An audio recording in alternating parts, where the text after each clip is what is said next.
Buen día, jóvenes. Iniciamos la hora de geografía, siempre dirigida por su asesor, consultor, facilitador, profesor Carlos Sánchez de Perú. Esta breve exposición es para el Colegio Mayor Sistema San Marcos, para los alumnos del tercer año de secundaria. El tema a tratar el día de hoy, el tema número 4 del segundo bimestre, es sobre la vertiente hidrográfica del Amazonas y de la hoya del Titicaca. Bien, jóvenes, al iniciar tenemos que dar cuenta que en el mapa, como ustedes ven acá, se ha sombreado dos partes. De la parte que está del color claro o amarillo es para diferenciar todos los ríos que desembocan en el Océano Pacífico, en la hoya del Pacífico. Y el sector verde, o sea, verde claro que está coloreado, es lo que indican la hoya hidrográfica del Amazonas, que son ríos que van a desembocar, en este caso, al Océano Atlántico.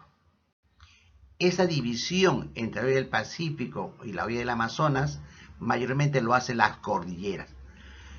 Las cordilleras, en las alturas de las cordilleras del Perú, los ríos que se forman por esos deshielos, por las lluvias, toman dos cursos. O se van para el sector occidental y forman la hoya del Pacífico, o se van para el sector oriental y forman la hoya del Amazonas. ¿De acuerdo?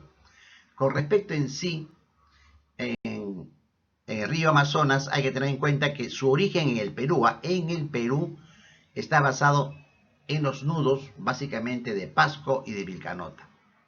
En el nudo de Pasco hay 5 ríos importantes que salen. Por ejemplo, sale el río Perene y el río Pachitea. ¿De acuerdo? Con P. Con M va a salir el río Marañón y el río Mantaro. Y con H el río Guayaga. 5 ríos fundamentales que salen del nudo de Pasco. Ahora, del nudo de Vilcanota va a salir el río Urubamba, ¿no? Los indígenas del río Urubamba, y vamos a ver ustedes el Vilcanota, el Paucartambo. Van a ver ustedes una serie de puntos importantes, pero estos dos, estos dos nudos son la base donde salen los principales ríos. Ahora, tengan en cuenta, jóvenes, lo siguiente. Acá en la gráfica pueden notar de que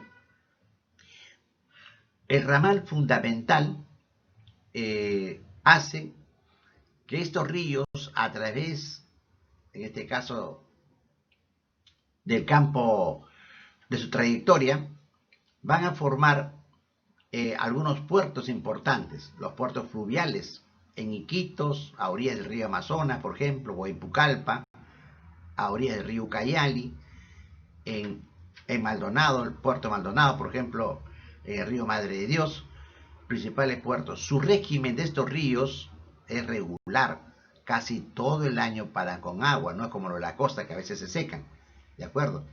Ahora, son cursos meándricos medio inferior. Hablando de meándricos, también forman meandros, forman cochas por el desborde, en este caso. Y cuando se dice que son caudalosos, tienen caudales porque son navegables. El Ucayali, por ejemplo, el Amazonas, etcétera, son caudalosos y navegables. Recuerdo, se recorren toda la sierra y selva. Algo importante es, por ejemplo, casi todo el ramal se origina con el Amazonas. Actualmente tengan en cuenta, miren bien la gráfica, si observan, nos vamos a Arequipa. En Arequipa recuerden que hay un nevado, el Mismi, no el Mistia, sino el Mismi. A partir del Mismi, ahí sale un pequeño riachuelo, por esos glaciares, las lluvias, un riachuelo, que va formando un curso pequeño y se conoce con el nombre río Monigote. El río Monigote. Este río Monigote, en este caso, poco a poco, el río Monigote va a ir avanzando y va a tomar luego el nombre de río Apurímac. ¿De acuerdo? El río Monigote toma el nombre de río Apurímac. Y como ustedes ven ahí, miren, Apurímac, entra por Apurímac y se va a unir con otro río. Se une con el río Mantaro. ¿De acuerdo? Se une con el río Mantaro. Al unirse con el río Mantaro, este río, tengan en cuenta de que los dos, el Apurímac y el Mantaro, avanzan y van a formar lo que se conoce como río N. ¿De acuerdo? El Apurímac con el Mantaro se unen y forman el río N. Ahora, el río N se va a unir con el río Perene, que le dije antes que sale de Nudo de Pasco. Se une el Perene con el río N y forma el río Tambo. El río Tambo, avanza el río Tambo y luego se va a unir con el río Urubamba. Esa confluencia va a ser en Atalaya. Ahí se unen. Y a la unión del río Tambo con el río Urubamba da origen al río Ucayali. Y ahí usted ve en el mapa cómo avanza todo el río Ucayali, avanzará Ucayali hasta que se va a unir con otro río importante, que es el río Marañón. Para esto el Marañón ha salido de Pasco, ha entrado por Ancas, límite con La Libertad, ha llegado al sector de Cajamarca, ha pasado Cajamarca, Amazonas, ahí formó ya el río, el Pongo de Renteme, el Pongo de Manseriche, ha seguido el Marañón, ha recibido afluentes, por ejemplo, el Marañón, como del río Cenepa, del río Morón, el río Pastaza, ya el río Tigre, han recibido esos afluentes y luego se va a unir el Marañón con el Ucayali. Y al unirse el Marañón con el Ucayali, se va a dar origen, en Nauta se va a dar origen al río Amazonas. Marañón con Ucayali se unen en Nauta y a partir de Nauta se le conoce como río Amazonas. ¿De acuerdo? El Amazonas ya avanza a Colombia, que la parte del trapecio amazónico, la base del trapecio amazónica, donde está el río Cauri, por ejemplo, ahí a partir de ahí es uno de los puntos del trapecio amazónico. Esa zona es de Colombia. Puerto Leticia, todo eso es Colombia, y sigue a Brasil. Por eso lo correcto es decir que el río Amazonas es Perú, Colombia, Brasil, y no Perú, Brasil. ¿De acuerdo? Entonces, eso, jóvenes, es lo fundamental. Ahora, las características generales de los ríos, el Ucayali, por ejemplo, ahí forma el Pongo de Orellana, en su camino forma el Pongo de Orellana. El Marañón, como le dije a usted, forma el Pongo de Manseriche, el Pongo de Rentema. El río Guayaga, que es otro río que también sale de Pasco, forma el Pongo de Aguirre, El río Urubamba, que les mencionaba abajo, que por ejemplo viene el río Urubamba desde el Cusco, el Urubamba forma el Pongo de Mainique. El río Tambo forma el Pongo del Tambo. El río Apurímac forma el Pongo que lleva el nombre de Apurímac también. Y el Mantaro, que forma, en este caso, el Pongo del Mantaro.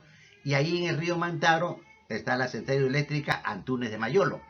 Santiago Antunes de Mayolo, que está en Huancavelica. ¿De acuerdo? Hay un punto central, jóvenes, que podemos mencionar, es, aparte de la hidrografía así básica, de conflictos. La parte conflictiva es cuando hablamos de las zonas, por ejemplo, limítrofes. Todo el río Putumayo, ustedes ven ahí en la gráfica, todo el río Putumayo sirve el límite Perú con Colombia. Geopolítica conviene. El río Yabari, por ejemplo, o Yabarí, como dicen algunos, límite Perú con Brasil. El río Purús también sirve el límite Perú con Brasil. Parte del río Madre de Dios, el río que son, se puede decir, bases en limitación departamentales como también limitaciones internacionales. El otro punto que era para tratar, jóvenes, es, por ejemplo, de cómo se llamaba antes, o sea, cómo decían, primero el río Nilo, segundo el río Amazonas. ¿Y por qué lo colocaban segundo? Porque al Amazonas lo miden o lo medían desde Nauta, como ustedes ven en la gráfica. Unión del Marañón con el Ucayali en Nauta, y a partir de Nauta se le llama Amazonas, y entonces a partir de Nauta se medía el Amazonas y es segundo en extensión. Pero las expediciones que se han hecho últimamente en investigación han recorrido lo que se ha mencionado, ¿no? Todo el recorrido que antes de Amazonas toma el nombre de río Ucayali, antes de Ucayali el nombre de río Tambo, antes de Tambo toma el nombre, en este caso, de río N, antes del N toma el nombre de río Apurímac, y antes de Apurímac el nombre de Monigote. y llegamos hasta Arequipa, su origen realmente del río Amazonas. Si se mide de allí, entonces el Amazonas pasa a ser el primero en extensión a nivel mundial. Sería el primero en extensión, primero en caudal, en este caso, primero en profundidad, el río Amazonas. Y tiene la cuenca hidrográfica más extensa de América. Eso en cuanto al río Amazonas. ¿De acuerdo? Como un resumen. Luego entramos a la olla de Titicaca. En la olla de Titicaca, jóvenes, lo más saltante, lo más importante es que hablemos de su origen. Es un origen tectónico, eso significa origen por hundimiento. ¿De acuerdo? Es origen hundimiento. El lago Titicaca, como ustedes ven en la gráfica, todo está en la meseta del Collao. Ahí está ubicado y está rodeado por dos cordilleras, la cordillera Carabaya y la cordillera volcánica. Esa cordillera Carabaya que viene de Bolivia, Perú, también tiene varios nombres, ¿sabes? Se conoce como Palomani, conoce como Cordillera Real, Cordillera Carabaya, de acuerdo a las localidades que atraviesa. Entonces, lo rodean al lago Titicaca, la Cordillera Carabaya por el norte, como ustedes pueden ver ahí, y por el sur, en este caso, la Cordillera Volcánica. Ahí se forma la forma, por eso se dice que es endorreica, dicen algunos, endórrica se puede decir, que no tiene salida al mar. Todo viene a ser, está a una altitud sobre los 3.800 metros de altitud, o sea, sobre el nivel del mar, ¿de acuerdo? Entonces, esa es una de las características que tiene el lago Titicaca.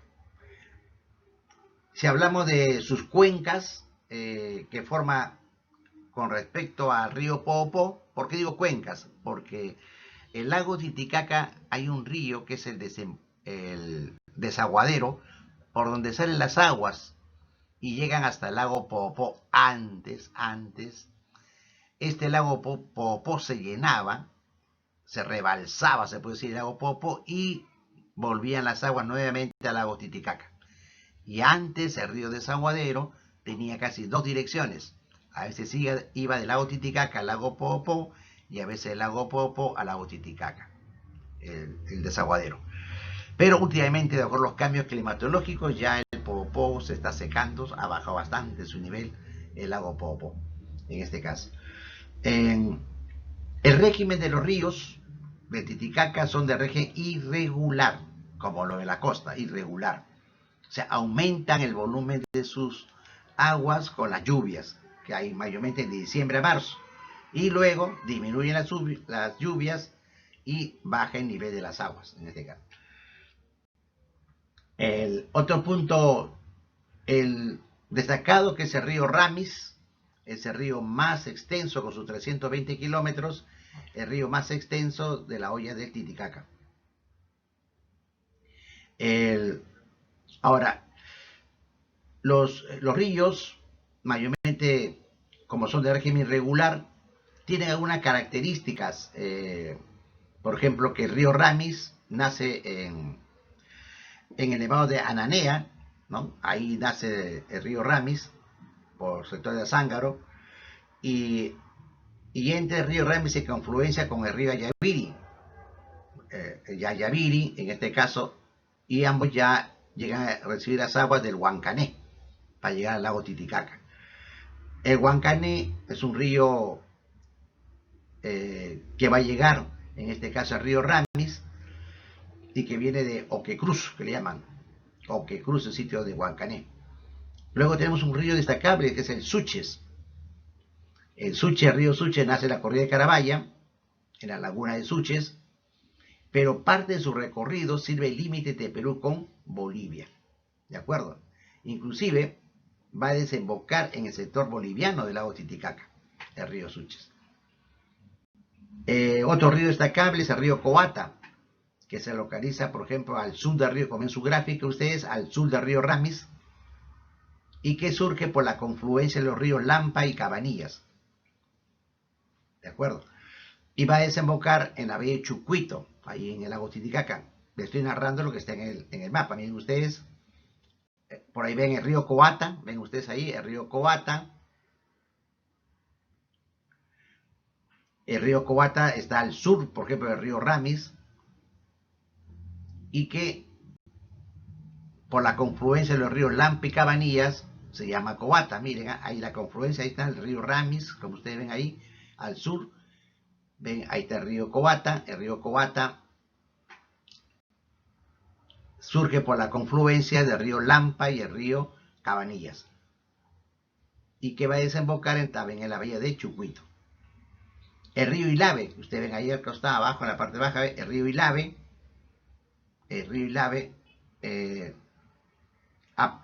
va a tomar ese nombre a partir de la confluencia del Uncayami con el Grande, en este caso. Y ahora, el principal afluente del Ilave es el río Huenque. Y también hay otro río que sale por ahí que se llama Aguascalientes. Este Ilave es una de las cuencas más importantes por los terrenos que tiene a su alrededor y por la agricultura que se está desarrollando ahí.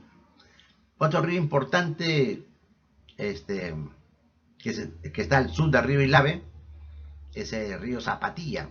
Ese río Zapatilla que va a desembocar ya en el Golfo de Pomata, en el lago Titicaca. Ahora, del lago Titicaca destacan algunos puntos que van a ver ustedes en el mapa ahí, tratemos de ver, y en el mapa que les he enviado está el estrecho de Tiquina, que se ubica entre la península de Copacabana, como miren ustedes la gráfica, entre Copacabana y Guata. Entre esas dos penínsulas, ahí está el estrecho de Tiquina. Luego tiene el istmo, hay un istmo, miren ustedes, el istmo de Yunguyo, en la península de Copacabana, de acuerdo, el istmo de Yunguyo. Tenemos la península de Chucuito, que ambas, con la península de Chucuito y la península de Capachica, forman la bahía de Puno, como ustedes ven ahí, la península de Capachica, la península de Copacabana. Está de Copacabana, recuerden, está el lado peruano que está hacia el sur y el lado boliviano que está hacia el norte. Ahí viene usted la línea divisoria. Luego tiene, por ejemplo, la península de Huata, es una península mayor, de mayor extensión que el lago Titicaca, y que forma el golfo de Achacachi, hacia arriba, Achacachi, que se localiza ya en el lago boliviano. Ya sí, hay otra, por ejemplo, la península de Taraco, que está en el lago menor, el de Huiñaymarca. Se dice Huiñaymarca o Huiñamarca, nombres que toman así en Bolivia. Otro punto importante es, por ejemplo, el golfo de Achacachi, que está en el departamento de La Paz, ya Bolivia.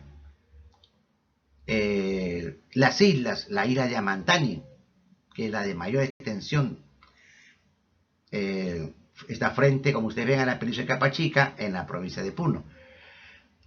Otro punto, otra isla de Taquile, que está frente a la península de Chucuito y Capachica. Después tienen la isla Soto, por ejemplo, que está al norte del lago. Ahí están los aymaras, por ejemplo, ahí. Y luego tienen las islas flotantes de los Uros, que, bueno, en realidad son un conjunto de islas que están en islas flotantes de Totora, que hasta ahora están los Uros ahí, con sus características, sus particularidades, en este caso. Y tenemos la isla del Sol, es la isla más grande del lago Titicaca, pero la isla del Sol está en el lado boliviano. Como ustedes ven en la gráfica, está en el lado boliviano. Luego tiene la isla de la Luna, en el sector también boliviano. La isla entre el Sol y la Luna es donde, en el fondo del lago, entre el Sol y la Luna, es donde se han encontrado restos arquitectónicos de una ciudad hundida. Es la investigación que han hecho los bolivianos en este caso. Bien, jóvenes, esos serían los puntos importantes en el caso del lago Titicaca. Otros puntos ya les voy a mencionar en cuanto al tema que les he mencionado, porque para que ya ustedes se tengan una idea más o menos de cómo es la característica de estos ríos. Lógicamente que va a traer varias consecuencias favorables en algunos casos. El lago Titicaca, en cuanto a la pesca, por ejemplo, que es muy importante, los productos que salen, que se obtienen ahí en el lago Titicaca, los productos, por ejemplo, la rana gigante, la rana verde, ¿no? La parihuana, que le dicen parihuana, el suche, que es muy conocido, las truchas del lago Titicaca. Hay mucha, entre la flora y fauna, muy, muy importante en el lago Titicaca, pero que también se han hecho puertos lacustres que están modificando la riqueza hidrológica del lago Titicaca. Es importante climatológicamente por como un termorregulador de la parte climática, pero ahora la contaminación del lago es lo que perjudica. La contaminación, después cómo se está viendo los desagües, en este caso está contaminando el lago Titicaca, y hay que ver pues, todos esos trabajos. Pero es otro punto que vamos a ver más adelante. Por lo pronto, jóvenes, tienen un resumen de lo que es el lago. Bien, joven, gracias por su atención. Como siempre, vamos a ver luego con esto los archivos que le he enviado con respecto a estas dos ollas. Gracias, nos vemos hasta la próxima.